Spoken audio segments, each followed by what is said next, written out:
Okay, welcome you all officially for the today's session. The session today will be taking up the password management. So, with respect to the password management, here remember here we are going to take up this very simple scenario of password management with respect to an individual machine. So, and this password management. So, before you talk about the password management, so what is the necessity of this password management?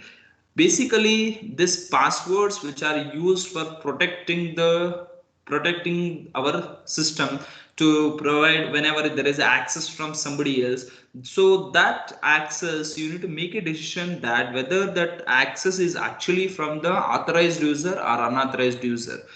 So based on that authorization, so you need to provide the access. So you here you need to think about the two strategies or the two concepts, which is something like one is authorization, second is what access. So what I mean to say this, what is the difference I mean to tell you about this accessing and authorizing, in the sense authorizing saying that just to make sure that am I authorized to make use of this system or not. Am I authorized or unauthorized person? Am I the person who can access it? Am I the person who can use this system or not? Am I eligible or not? Then second thing, that accessing. What is that access control? In the sense, even though I am authorized person, but I will have my own restrictions. I will have my own possibilities of accessing. What I mean to say, in the sense, say for example, the for any device you consider, if for any device you consider, the possibilities of the work will be done by the admin of the system, or not the same cannot be done by the guest of the system.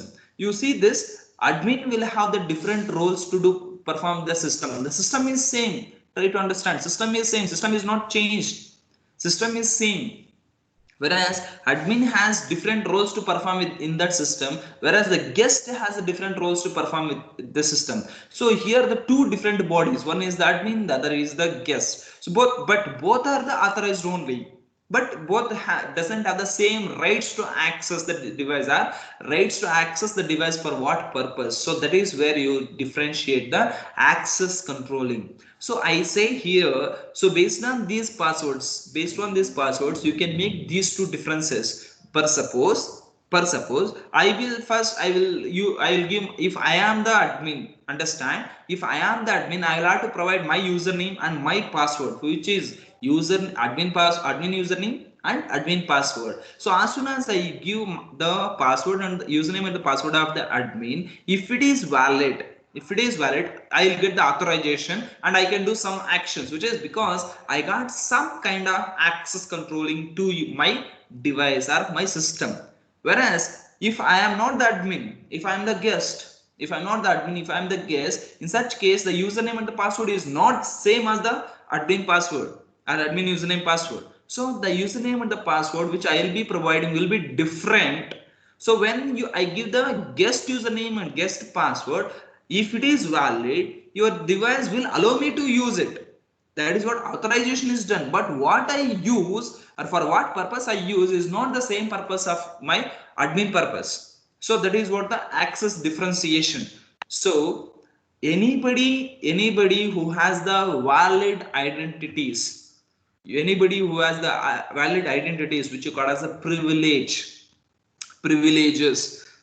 can access your device or can use your device, but for what purpose you use, that varies. That is what you call as access controlling. Again, I used to give a very simple example every time with respect to ERP server, the same server, but I am the authorized person, you guys maybe also be authorized person, and the director is also authorized person. But for what purpose the director access, what is the functionalities I can do, what are the functionalities the director can do, and what is the functionalities you can do are not same. That is where the access controlling will vary, right? So remember, for these two purposes, one is the authorization and the access controlling. If this has to happen, in the sense, first and foremost thing should happen, which is password validation. That is what that is the means of here. If you can able to see here, so here it is said that this password is the frontline defense. That is what the first and foremost thing, the password has to be validated. That then only you will be considered as authorized person. Based on that, you may have a different access to your system. So that is what it is, a kind of we call as frontline defense. Then what happens in the sense, for any device, so already which already said, you may have multiple users, like I said, as admin, guest 1, guest 2, and guest n number of guests. So you may be having multiple users, but there at the same time there may be the possibility of same user having the multiple passwords. Per suppose, when I act as an admin, so the user, my username is same, but my password for the admin may be different, my password for the user role may be different, so I may be having multiple passwords. So there will be the possibilities of an individual user may be having the multiple passwords as well. It is possible. So in such case also there is a necessity of validating. So for everything, that's what, for either you called as authorize and provide the access control, for that the first and foremost thing should happen, it is what, password, controlling through the password, that is why you called as the beginning. So you try to control at the beginning or entry level, in check at the entry level. So that is why it is called as frontline defense system. Then here, what are all the things will be provided? So it is something like, basically the username, or the you may also call as a any details related to the user. So based on those details, you may also generate the id of the user, which is identity of the user. So when I say that identity or identifier, basically few devices or few systems, I hope you might have also observed that in few devices the username itself will act as the id.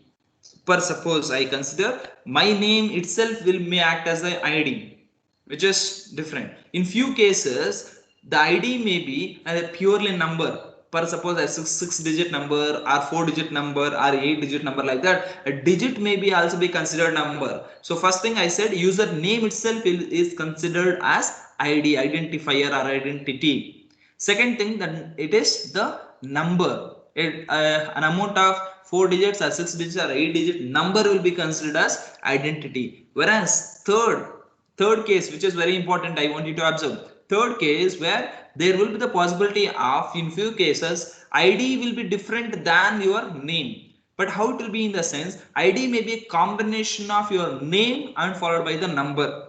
Per suppose, there may be something like, in my example, I may provide the example as, the id may be something like ncg123, where it may have both characters belongs to my name followed by the number. So my id can be a combination of my name, my username, with the number, with an integer number. So that's what third category of identity. Fourth category of identity could be your mail id as well. I hope you observed that as well. So the id can be your mail id as well, like this. But if you see all these ids which are generated purely based on the details of the user, nothing else. It is based on the details of the user itself. So based on the details of the user, the id can be generated. So once the id is perfect, again, for each id there may be the multiple passwords. For each id there may be the multiple passwords. Now the suppose, why you want the id, in the sense, here are few points why you want the id itself. That's what identifier. So something like to gain the access, very importantly, to gain the access and to make sure that you are the actual user. That's what privileged user.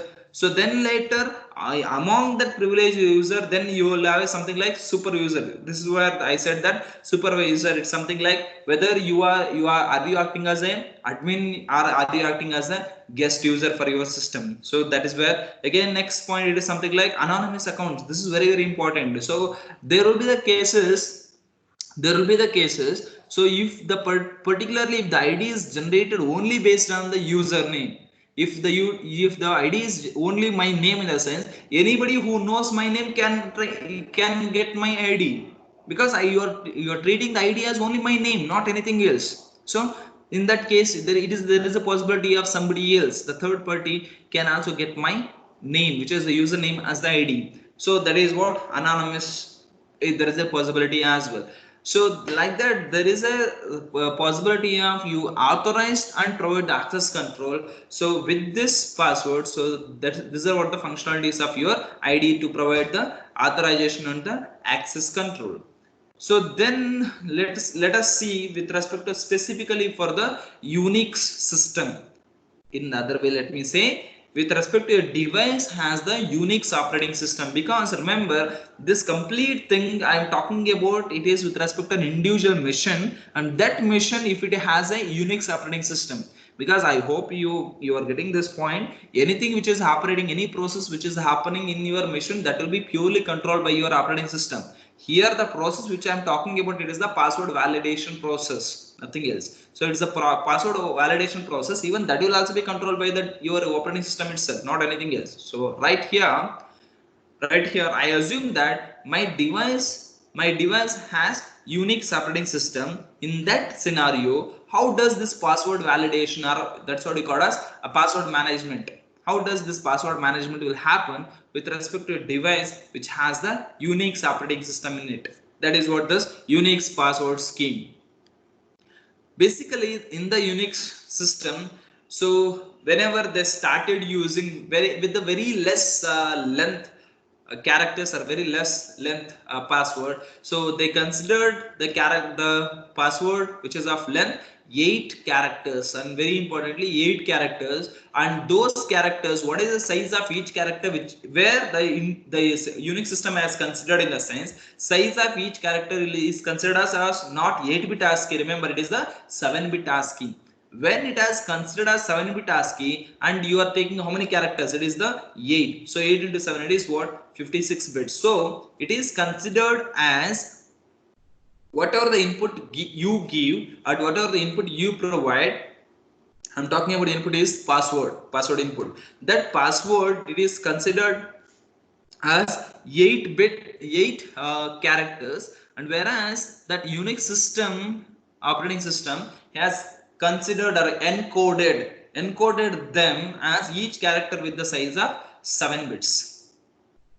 So it is considered as 7 bits. So the total length of that password is nothing else 56 bits. Now how it will be worked, in the sense these 56-bit password, I repeat, the password you provided, which is 56-bit password, that 56-bit password will undergo the crypt mechanism, which is what, cryptographic mechanism, wherein this cryptographic mechanism, which algorithm which is used, in the sense it is nothing else than your so-called DES. You will be making use of your so-called DES for performing this cryptographic mechanism, or you say that encryption, nothing else. So you are providing a password which is of length 56-bit password, that you will be encrypted by using your what, DES algorithm. You will make use of your DES algorithm for encrypting that password. But do you encrypt only that, in the sense? No, this is what the slight difference you supposed to know. Per suppose, if I provide some data or some characters as my password, it will not be, I repeat this, your system is not going to consider only that as the password. For that, you are going to attach it, your system itself is going to attach the extra piece of data to that password. That extra piece which will be attached to your original password, understand, this is the original password which is of length 8 characters which I gave. So I gave this as the 8 characters as the input. Let me say that, suppose let me say that, yeah, I'll say that, yeah, NCG at CIT1. So if I say NCG at CIT1, which is of 8 characters, so that I am providing it as a password. For that password, I am going to add, which is what is the length of this password? It is the 56 bits. For this 56 bits, I am going to add 12 more bits to it. I'm going to add 12 more bits to it, making what? How many bits? It is making 68 bits. Making 68 bits. On this 68 bits, you are going to apply the DS, which is what? Cryptographic. You will be applying the cryptographic mechanism. And which cryptographic mechanism? It is a simple DS algorithm. And now, what is this extra bits? What are these 12 bits of extra which you are going to consider, which you are going to call it as, in the sense, those are called as salt value. It's something like you will be adding extra salt to your password. You may get something like, why this salt has come into the picture. I'll tell you, right here you are considering it as a salt. There is one more password mechanism scheme, but as a it is not there in your syllabus. There you call it as a pepper, which is even more than the length of the pepper is more than your salt.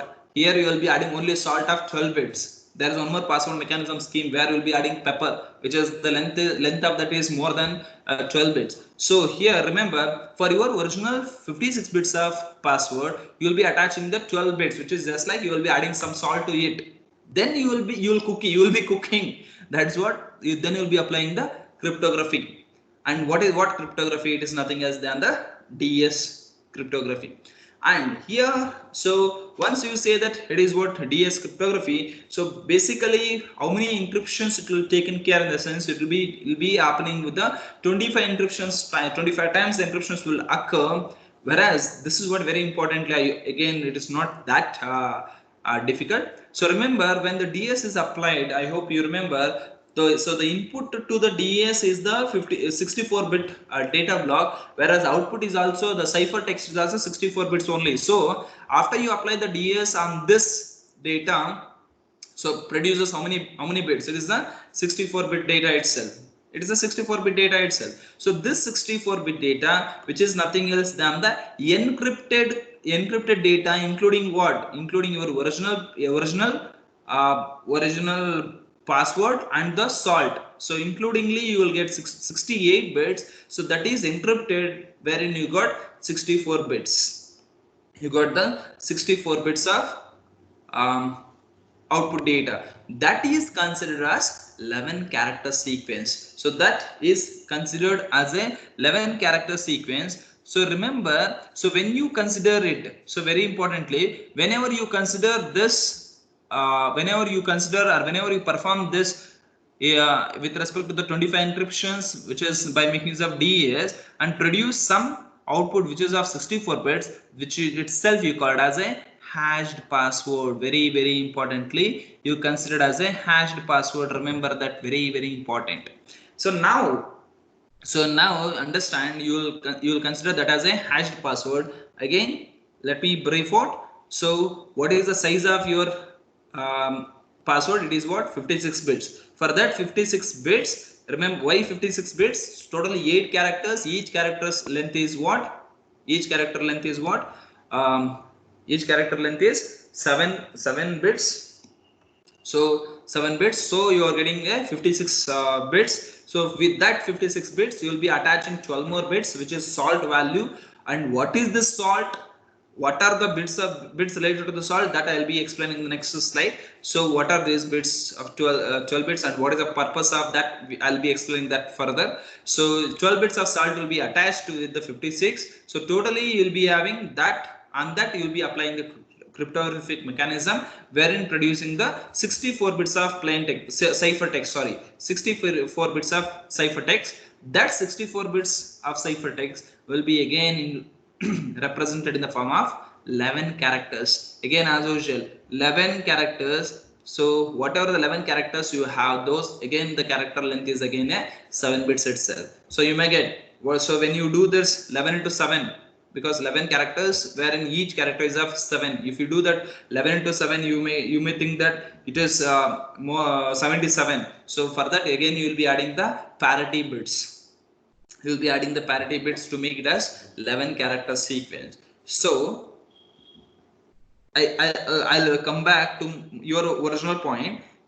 What you did, what is the input? It is the 7 characters, but on behalf of this 7 characters, sorry, not 7 characters, sorry, 8 characters. So on behalf of this 8 characters, what you are storing in your machine, it is the 11 characters. You will be storing totally 11 characters. You will be stored as a hashed password. That is what the schema, that is what Unix password scheme. I hope you may understand even better in this diagram.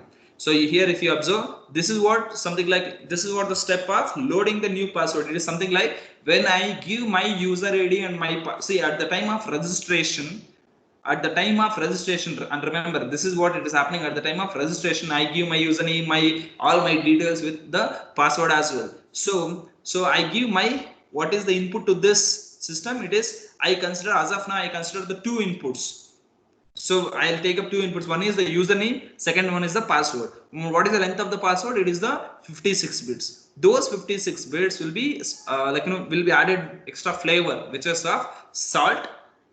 Extra flavor will be added, which is of salt. I repeat again, how, what are the salt bits? I'll be explaining next slide. So on these we'll be applying the cryptographic mechanism that produces the 64 bits of output. Those 64 bits of output will be again represented in the form of 11 characters, and these 11 characters will be stored here, will be stored here, which is in the encrypted password. So what is this? This is the actual username, what user id what I entered. Per suppose, if per suppose my user id is something like, if my user id is ncg123, my user id is ncg123, so ncg123 will be stored, and my password, I repeat this, if my password is ncg at cat12 or ncg at cat1, if my password is ncg at cat1, does that password will be directly stored in your database? In the sense, no.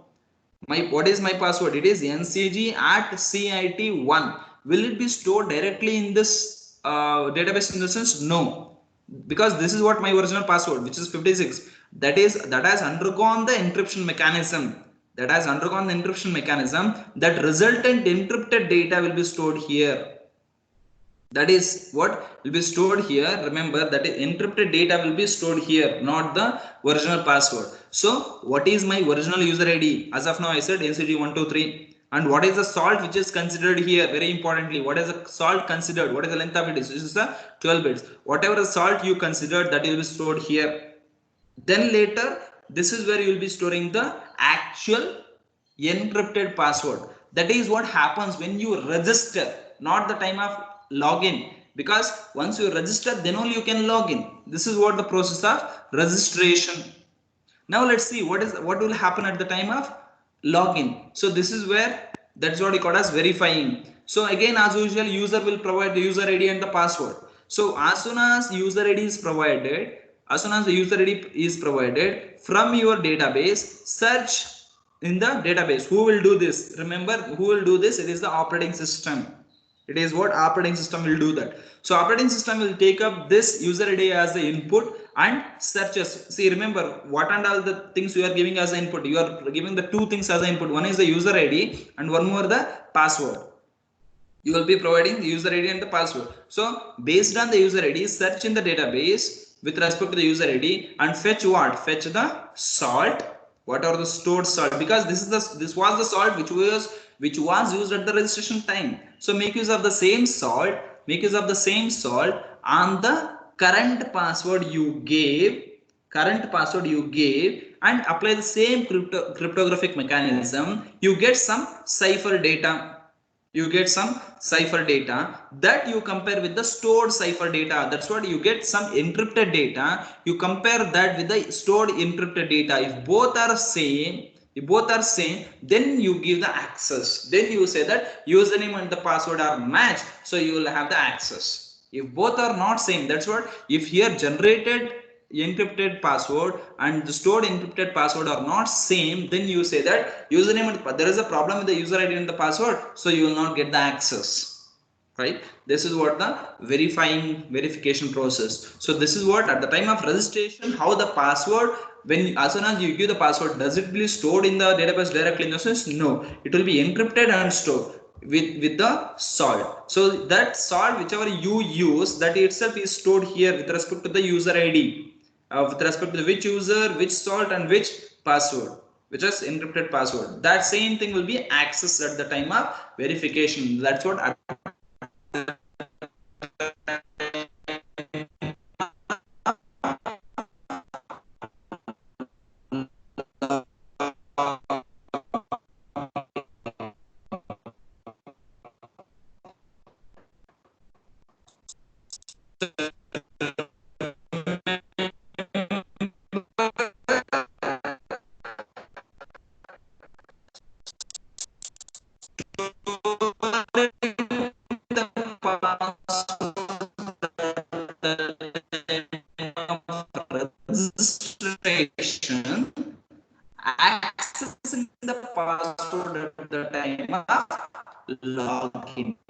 That is what verification. So these are the two major functionalities which you are supposed to know in detail. So now go back to this, which is salt.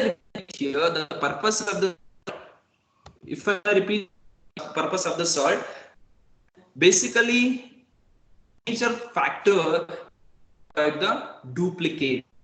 Once you understand, basically it will be added based on that taste. To say that in a sense, I am just now I told the user ID is NCG3. I said the password is NCG at CIT1.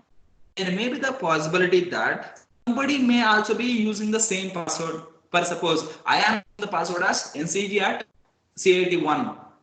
Some other fellow may also be using the same password with the same system.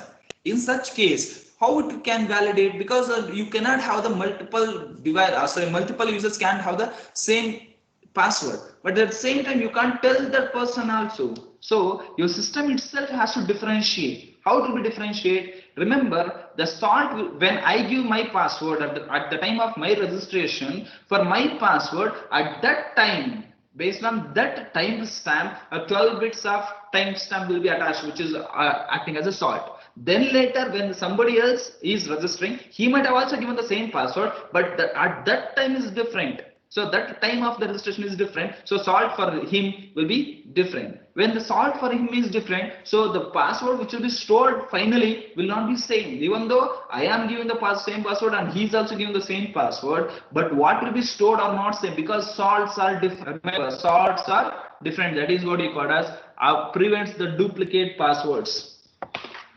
Prevents the duplicate password. So salt which I am giving and the password which I am giving, the password which the other fellow is giving, both are same, but the password which will be actually stored are not same because of the extra salt which you will be adding. So that is what avoiding the duplicates. Next thing is that there may be the possibility that I myself may be using the multiple passwords for the same user ID. So in that case also you can have the different passwords. It will not be stored as the same passwords. So that is what the purpose of the salt, which is very importantly this avoiding the duplications of the password. Next, the last point, which on this it is something like whenever you make use of this DES for the encryption mechanism, so because of the utilization of the salt, it purely prevents or less downs or the utilization of the hardware for applying the working of the DES. That is the purpose of the salt.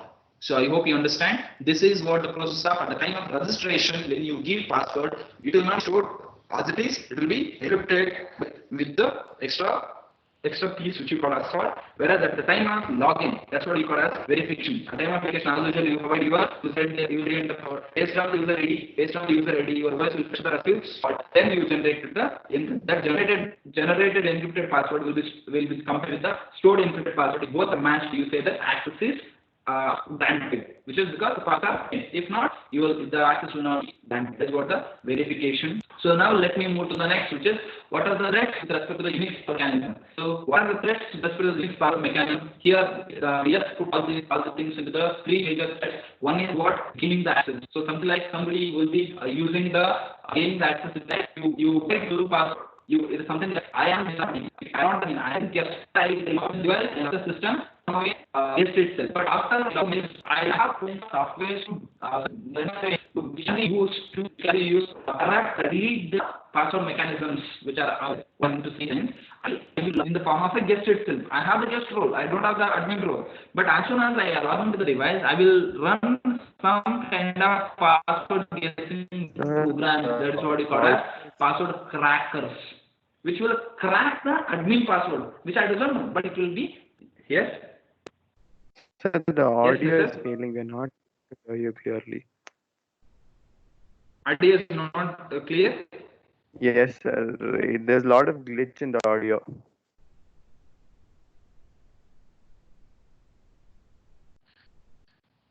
Is it clear? Yes, sir. It's much better now. Okay. Yeah. Is it okay right now? Yes, sir, it's okay now.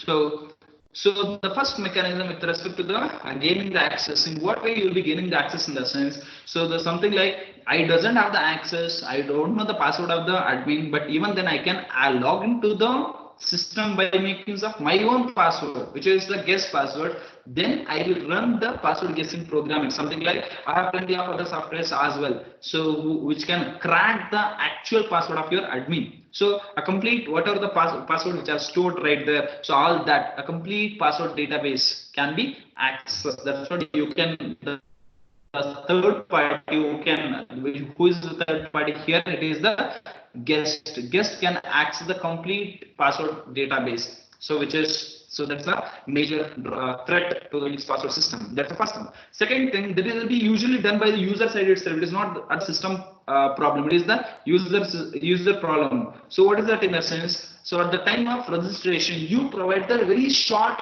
passwords. When you provide very short password, it will be very easy for the somebody else to guess those passwords. When those passwords are very short enough, so those passwords can be guessed easily. So try to provide the passwords with the more than eight characters. So that is the second threat. When you provide the very short passwords, that is the second threat. So it is easy for somebody else to guess. The third threat is something like setting the password based on the my own details. So the password which I said right now also, it is not that good password which I can say, because I said the password till now I was talking about something like ncg at cat1, which is purely belongs to my details. So if somebody knows what is my name and where I am working, that is enough to guess my password, because I said the password as ncj, my name, at cat, my school name. So it's something like that.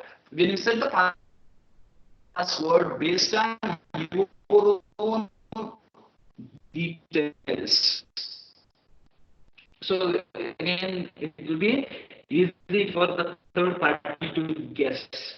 So these are the three major threats. And you are tracking a password tracking software, password tracking programs. Once they run that, so they can get the complete database, whatever it is stored in that machine. So the second thing is that when you provide the very short passwords, so which is again a threat. When you provide the password based on your own details, that is again a threat to the password mechanism in the Unix operating system related. So these are the three threats.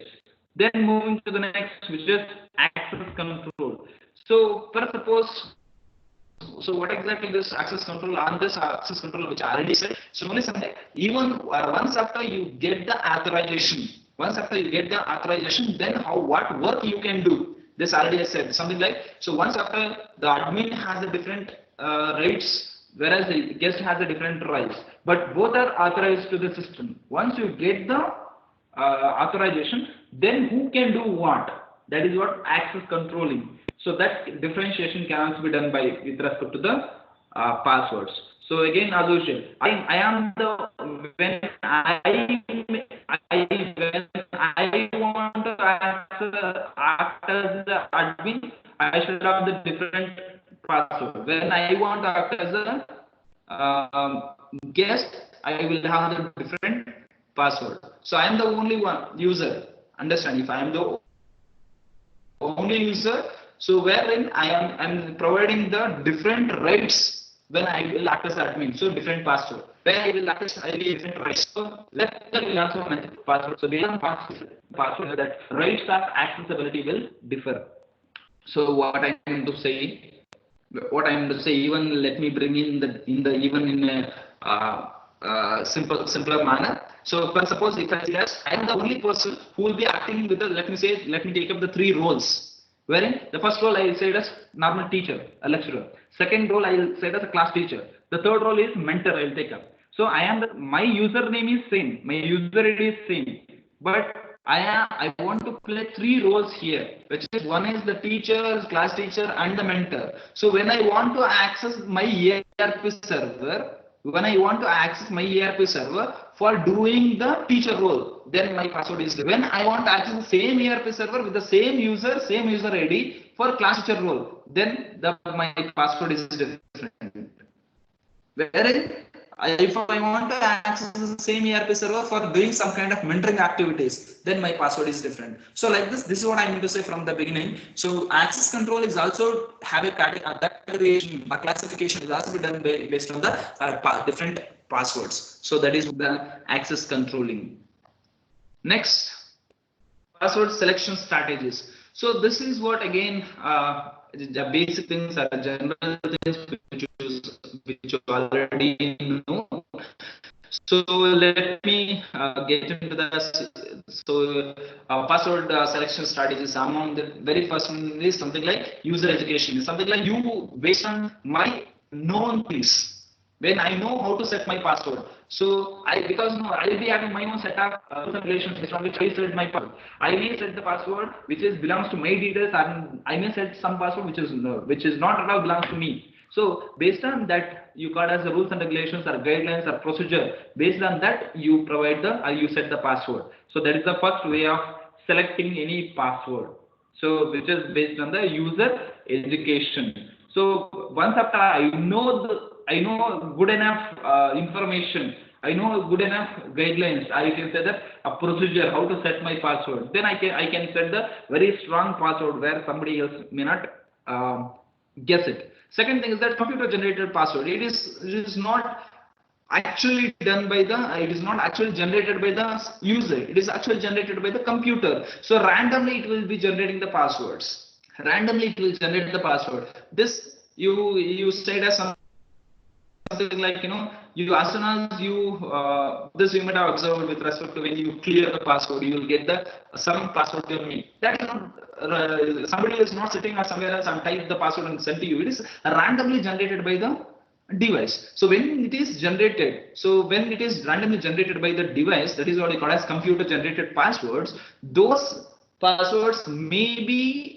belongs or based on the information or may not be based on information, or in the other way. So system might have generated the password for me as Naveen at 123. That is based on my details, my username. Or it might have given something like it has given some other as 6FG to 6FG dollar at 456, which is nowhere belongs to me. It's like that. So when it comes to the computer generated password, purely will be running the password generators. That automatically it will be generating the passwords randomly. Those passwords itself will be even next. It comes to the proactive and reactive password. So coming to this proactive and reactive, so per suppose when you take up the reactive password, something like after the cracking is done, that's what after the password collapse is done, then how it will or how can you generate the password or how can you get the password? So which is the means of your product reactive. After it is generated, after it is guessed, after it is cracked down, then what is the next password you can what password you can have? That is not reactive password. Wherein the proactive password is something like proactive password checking is something like where the system you check the at the time of entrance itself you check the password, which is proactive. So you check the password, is it good enough or not? If it is good enough, then you allow it. It is as same as you tell you a little bit in that way. Reactive and proactive. Proactive is something like, for suppose you might have also observed with respect to proactive. At the time of registration, you provide some password. It will be showing there as it is the strength of the password is low, medium, high, like that. At the time of setting itself, you decide whether the password is good enough or not. Which is what proactive. Whatever the reactive, it is something like it's once after it is cracked, once after something gone wrong, then you decide whether the password was strong, whether you had said the password was strong enough or whether you set the very lenient password. Like that, you make a decision. That is what reactive. So like that, those are the four password selection strategies. One is the user education. Based on you first you educate yourself, then you educate everybody, saying that See man, now if you want to set the password, you should know all. You should follow all these strategies. You should follow this thing. Something like you say that whenever you want to set the password, it should be minimum of 8 characters. In that 8 characters, there should be at least 2 characters uppercase, 2 characters lowercase, 2 special symbols, 2 numbers. Like that, you educate the people where how best you can make your password to be strong. That's the first one, which is user education. Second thing is that computer generated. That is, there will be a random password generator that will be keep generating the passwords. That password generator need not be with respect to the user details. It can be any random. It can be any random. It may have numbers, characters, special symbols. It may have anything.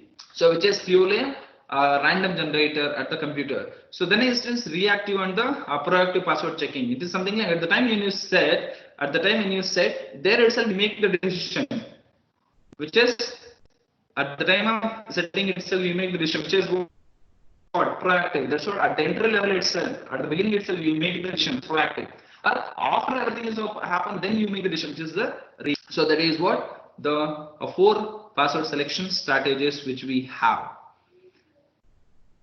Next, rules of enforcement. So these rules of enforcement, and this is again a known fact. Every one of you might have already come across with something like what should be the minimum length of the password, and what are all the things should be there in the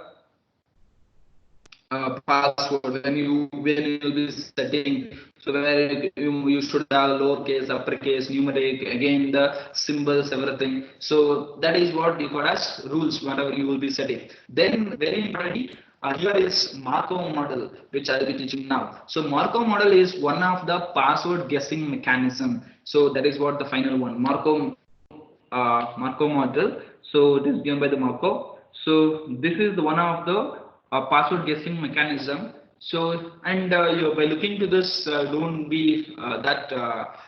think that this is that difficult. It is very simple as well. So what he did in a sense, he considered the 3 states. Which are the 3 states? It is A state, A, B, C, or you may also consider as X, Y, Z. No issue. So the 3 states are A, B, and the C. So these 3 states, there may be the possibility of transition. That's what changing or exchanging, as such that, see in your password, understand this, in your password, if there is a character A, then the next character will never be A. So that is what probability of next character is A is 0%. So if the current character is A in your password, next character will never be A, because you can see 0%. The probability of A itself, that's what A to itself, the loop to itself is 0. Whereas if the current character is A, next character can be B or C, 50-50 chance. So only you can see from A it is 0.5, from A to B is 0.5, from A to C is also 0.5. So if the current character is A, the next characters can be either either B or C. Chance is 50-50%.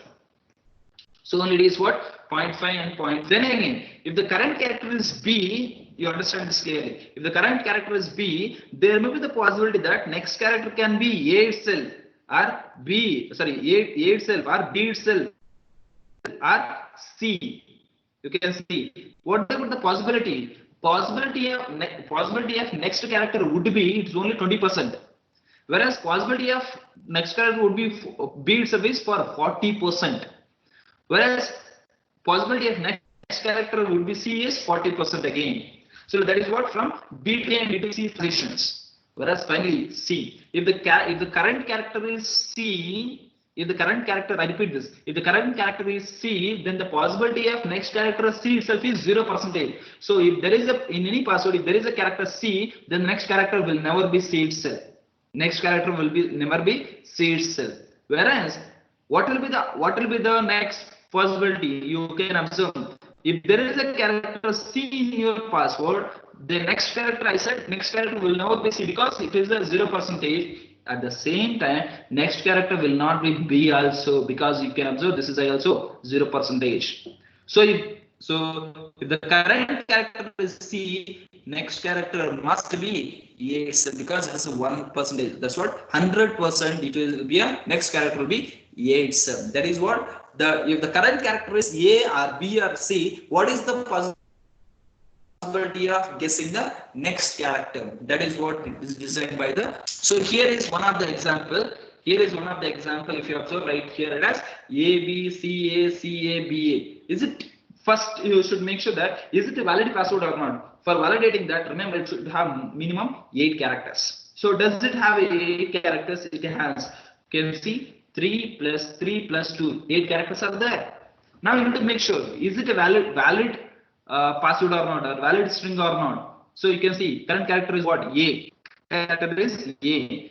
So from A, next character is what? B. Is it possible? Yes. From A to there is a possibility from A to B. So next character can be B. Again C. From B to C, is there possibility? Yes, there is a possibility. So it is possible. Again C to A, is there a possibility? Yes, C to A is a possibility. C to A is possible. Again C to A, after A to C, is there a possibility? Yes, A to C is a possibility. Again after C to A, yes, there is a possibility. Again A to B, is there a possibility? Yes, A to B. Again B to A, is there a possibility? Yes, B to A. So this password is validated in this Markov model. This password is validated in this Markov model. Let me take up the next example. This example. Here if you observe, the length of the password itself is not 8 characters. So at this point of time itself, it will be rejected. So this is not length of 8 characters. So it will be rejected. Again, let me take up this example. A to C, is there a possibility? Yes. C to A, is there a possibility? Yes. Again A to C, is there a possibility? Yes. Again C to A, yes. A to C, yes. Again very important, now you see this. Is there a possibility to reach from C to? Is there a possibility to reach from C to B? There is no possibility because C to B is what? 0. So this password is also not validated. This password is also not validated. Whereas coming to the next, which is A to B, yes. B to B, yes. B to B is possible. You can see there is a possibility that if the current character is B, next character can also be B. That is what B to B. Again B to A, yes. A to C, yes. C to A, yes. Again A to B, yes. B to A, yes. So this is validated. This is validated. Again, let's take up one more example. B to C, yes. So here if you observe, it is starting from the B. So why I have taken this example and this is, remember the password need not be started from the A state itself. Because out of the 3 states, it need not be password need not be started from the state A itself. It may be started from the A or B or C, anywhere it may start. So, but only the thing that if the current character is A, what would be the next character? Is it A itself or B or C? What is the possibility? Based on that itself, the password guessing mechanism will occur in this Markov. Yeah, guys, did you understand? This is what the end of the password management scheme. Yeah, any doubts you can ask me, and I may also post me a question right here. I will try to answer. Yes, Nisar said understood. Anybody else? If you have any questions, you can post me. Yeah, guys, come on. Nishant understood. Nishant, no doubts. Anybody else who has any query, you can ask me. So if nobody is having any query, then I can wind up. Yeah, anybody else?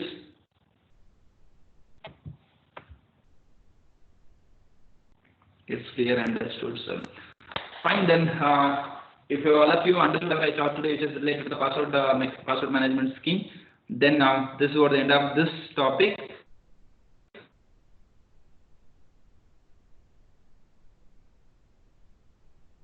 So again, tomorrow let us take up the next topic. I hope tomorrow we have a class. So then we have next session. So that I will intimate. So we will take up the next session. So if nobody is having any query, so then we can thank you.